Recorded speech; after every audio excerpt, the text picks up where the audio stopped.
नमस्कार दोस्तों, मैं Vaibhav Mittal the Bharat times news channel में आपका हार्दिक स्वागत करता हूं।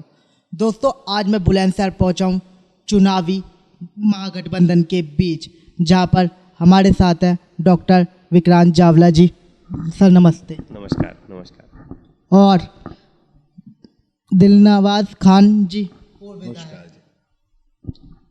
सर आप ये बताइए, बुलंदशहर में चुनावी बिगुल बज चुका है और आपकी पार्टी के भी जी खड़े हो रहे हैं उम्मीदवार, तो वो किन मुद्दों को लेकर चुनाव में खड़े हुए हैं?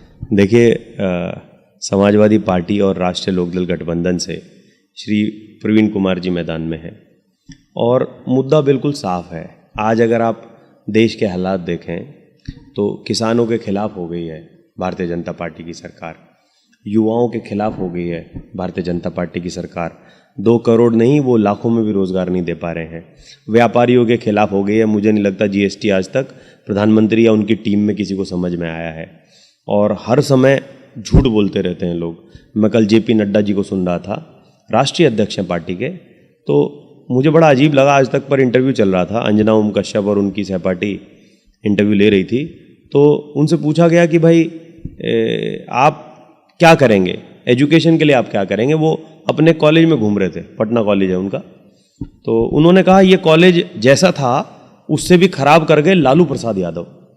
तो मैं बड़ा आश्चर्यचकित हुआ, आप जैसी, वो तो सीनियर जर्नलिस्ट हैं, तो उन्होंने नहीं पूछा कि 15 साल से नीतीश जी के साथ भाजपा सरकार में है और वो कह रहे थे अभी 5 साल और लगेंगे, मतलब 15 साल में आप अपने कॉलेज को ठीक नहीं कर पाए, अब आप फिर से 5 साल मांग रहे हैं। तो काफ़ी मुझे लगता है कंफ्यूज है बीजेपी। तो इससे बेहतर समय नहीं हो सकता जब गठबंधन का प्रत्याशी बहुत भारी बहुमत से जीतेगा, ऐसा मुझे लगता है।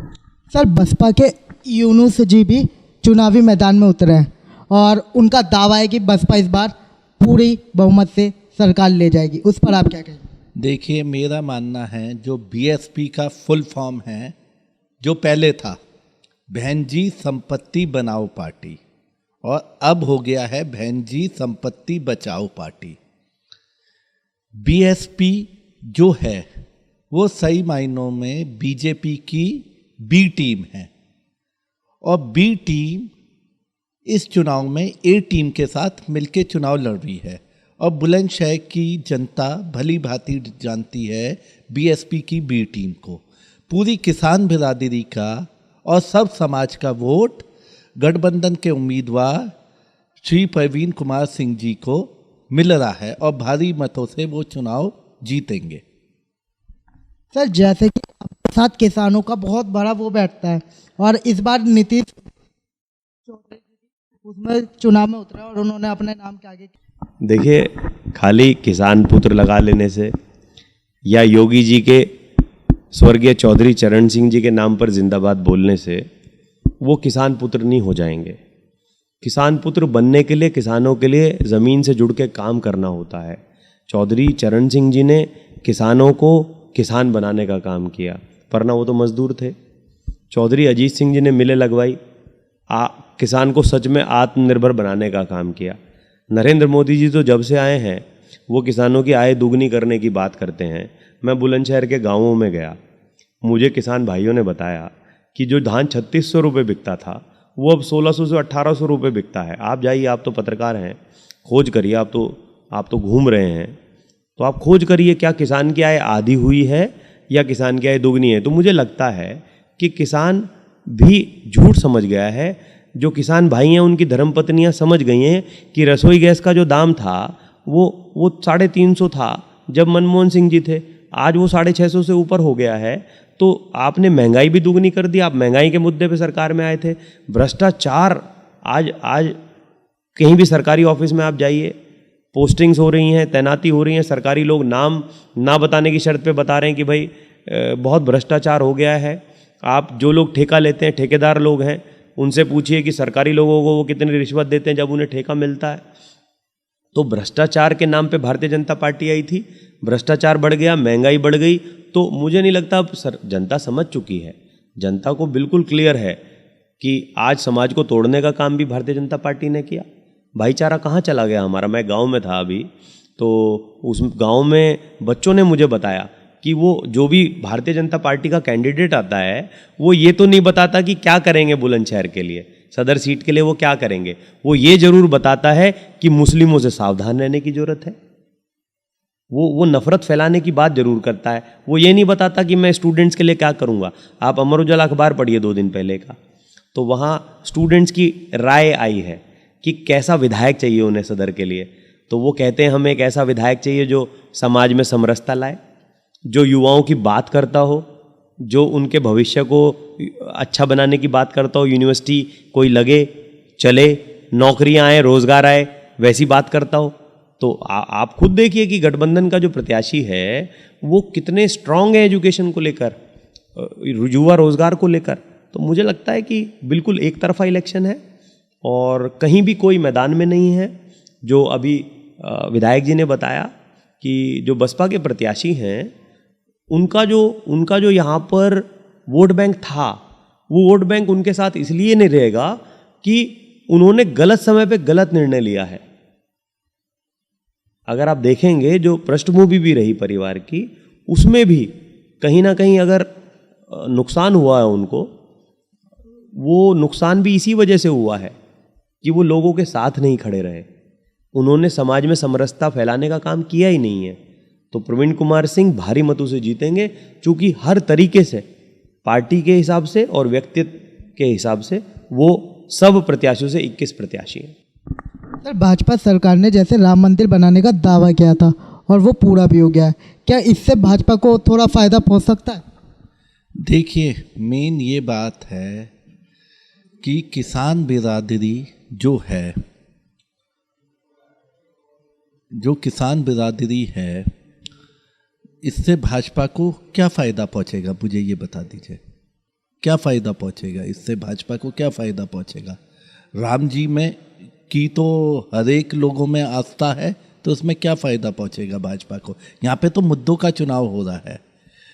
भाजपा राम जी को क्या भुनाने का काम करेगी? यहाँ पे तो किसान बिरादरी पूरा एकदम से लामबंद है और वो भाजपा को बुरी तरह से पटखनी देगी इस बार ना।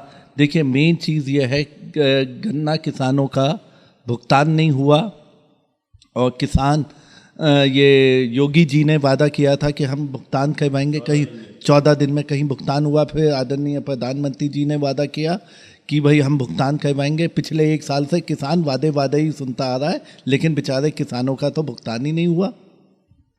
सर, अभी हाल ही में जयंत चौधरी जी और आपके साथ लाठीचार्ज का मामला सामने आया था, उस पर आप क्या कहना चाहेंगे? उसमें योगी सरकार की कितनी हदें पार हुई? बहुत अच्छा लगा मुझे आपने सवाल पूछा, और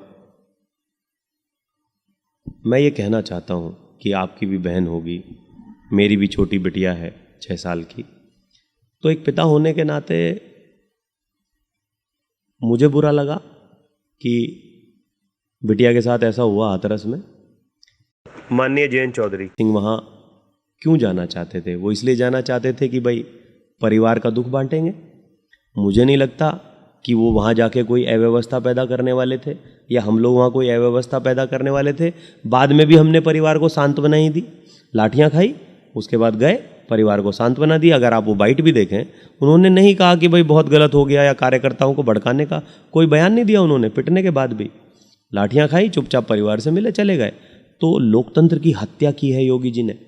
और चलिए ठीक है, हमारे साथ कुछ भी दुर्व्यवहार वो कर लें, लेकिन आप सोचिए, मेरी बेटी, उसके साथ अन्याय हो जाए, अन्याय होने के बाद वो अस्पताल चली जाए, अस्पताल में वो बयान दे दे मेरे साथ गलत हुआ, नाम बता दे। सुप्रीम कोर्ट की गाइडलाइन है भाई, सुप्रीम कोर्ट की गाइडलाइन है कि जो भी व्यक्ति मरणासन अवस्था में कोई बयान दे रहा है वो माना जाएगा। आप कैसे कह रहे थे बाद में? आपने एडीजी को लगा दिया, आपने और लोगों को डीजीपी को लगा दिया झूठ बोलने पे। अलीगढ़ में साफ कह रहे थे कि बच्ची के साथ अन्याय हुआ, आप कह रहे हैं हुआ ही नहीं। तो क्या बीत रहा होगा उन माता पिता के मन पे? सोचिए, मेरी बेटी के साथ हो, आपकी बहन के साथ हो, क्या बीतेगा? और उसके बावजूद रात को 1:30 बजे मान लीजिए आपकी बेटी को कोई लाए ऐसे और वो कह दे मैं उसे बाहर खेत में मिट्टी का तेल डाल के जला दिया है, क्या बीतेगी उस माँ बाप के ऊपर? क्रांतिकारी नहीं बन जाएगा वो? शहीद भगत सिंह क्या किया था उन्होंने? जब सरदार जी को वहाँ पर लाठी लगी, लाला लाजपत राय जी को, तो उन्होंने कहा था कि भाई ये तो गलत हो गया, फिर लाला जी चल बसे, तो उन्होंने गोली मारी ना सैंडर्स को। तो किस तरह का लोकतंत्र आज पैदा कर रहे हैं योगी जी? अच्छा, गलती नहीं मान रहे उसके ऊपर, भाई आपसे गलती हो गई, ठीक है, हो जाती है गलती, दिल बड़ा करिए, माफ़ी मांगिए, प्रदेश से माफ़ी मांगिए। नरेंद्र मोदी जी जरा जरा सी बात पे वो ट्वीट करते हैं, विदेश में कुछ हो जाए ट्वीट करते हैं। आपकी बेटी चली गई, ठीक है, आपके बच्चे नहीं हैं, मानते हैं, आपको पता ही नहीं परिवार क्या होता है, मानते हैं, लेकिन जब इतना सब हो रहा है, आप देख रहे हैं, तो फटकार लगाइए ना अपने लोगों को। या डरते हैं योगी जी से मोदी? किस बात का डर है योगी जी से मोदी को?